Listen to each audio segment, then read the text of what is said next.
question them about this whole thing, what happened pre and thing. So let the interrogation team come, hear the statements, we'll examine, and then. But there's nothing which is actually suspicious in nature or their link with this whole murder. Nothing is there as such. So with the new arrest, but it corroborates a lot of things. Their statements, like say the mother's statement, who spoke to Sonam that time, So all this has to be corroborated and statements recorded and all that. But there's nothing which has surfaced where they have a hand and all that. Nothing as such. So now has the motive from love triangle shifted to something new, or what's the reason? See, there's a love triangle between. There's a relationship between both of them. It is also ascertained that both of them have their own companies.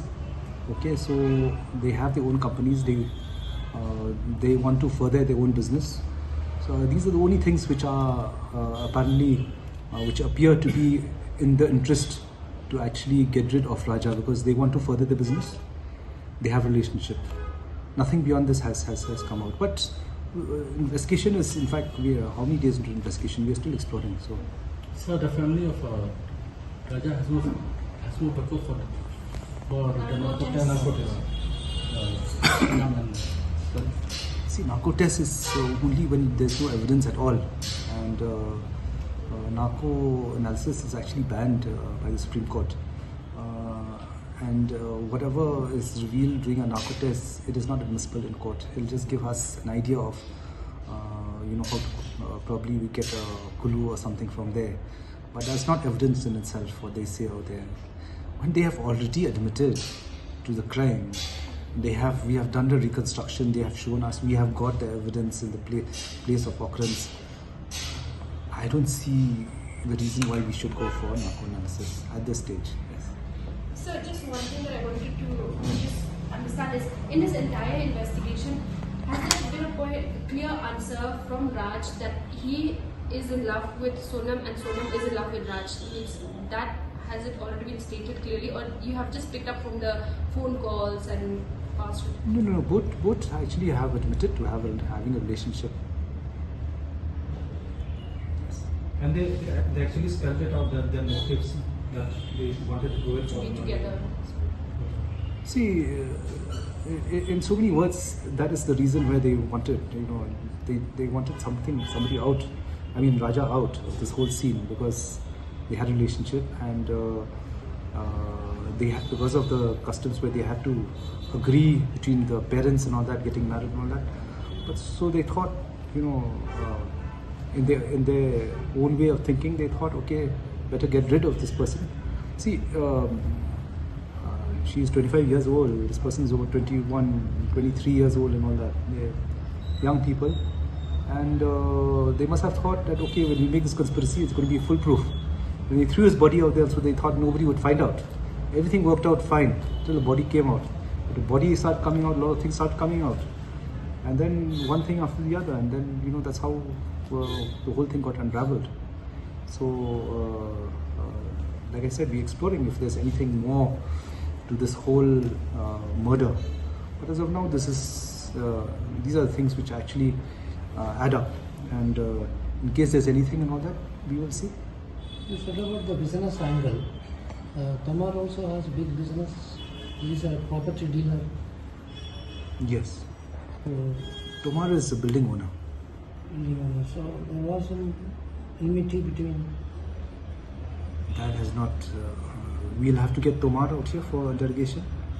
And why did Tomar and Shalom James have to take that thing out? Was it greed? Was it something else? When they will be produced in the Shillong court? Day after they will be coming. So hopefully we'll produce them day after. So just one last question. Yeah. Assailants, they were from that flat itself. Why was it that police didn't raid or didn't inspect that house? Also, does it become a difficult job for you all now that all those evidence were burned? See, when the assailants and other accused were picked up, they were picked up from different places. It's only when they were brought here that this whole thing was unearthed it came to light that they had Sonam was staying in this flat in Indore. She had gone to Indore. In fact, we didn't know also which place. There's only other further interrogation, the 8-day interrogation, that we came to know that there was a place. And after the team found out that yes, there was a place, we informed Indore police, and that place was kept on guard and all that. And it's only when the team went back that they found everything was empty. So this thing happened after the 10th, so we came to know only after they were brought here. So yes, destruction of evidence is an offense. Right from the beginning I said we've got adequate evidence, but see, it makes it very complete. The thing which was in Vesaudong and which had travelled to that flat, it connects the accused to the crime. So this is also a good evidence out there where it connects. So a person who destroys that evidence is actually also implicated out here. So what are the roles? Nonetheless, we actually have taken debris of all the burnt material from there. Forensic team had come from Madhya Pradesh, and we are sending that to the central forensic. So we'll ascertain what is there. Some pieces are there which are burnt. We are yet to ascertain. Probably it could be a phone also. There is no sign of any pistol or of any jewelry as yet. So once these people are brought here, we'll interrogate and extend the investigation as to where they're disposed of. So when are they coming to Shillong? See, today two people have been produced day before, and we got a 7-day remand, a transit remand. One more person from Gwalior was arrested yesterday, and he's been produced today, so we are asking for transit remand this year. So can you tell us, Tomar, then James and the security guard, what are their roles in this crime? I think it's very, very clear that these people have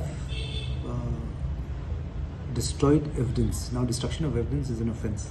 This is a vital evidence to the case and all that, whereby the gold of Sonam, the chain of Raja is in that box.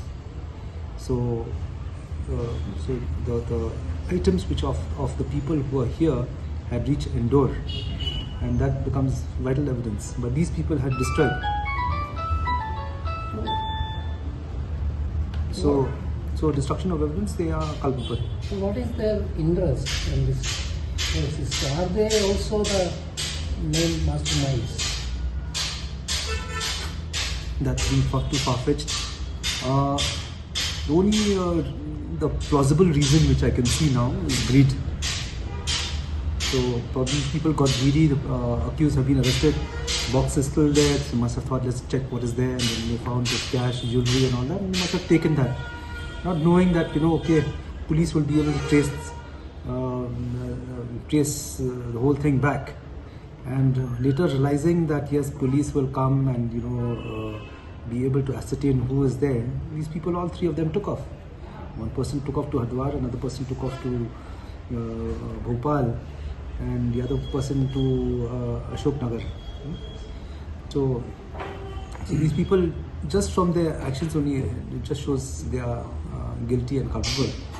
And we have proof of them taking the box out. So actually they're not involved in the murder per se, but they're involved in destroying vital evidence.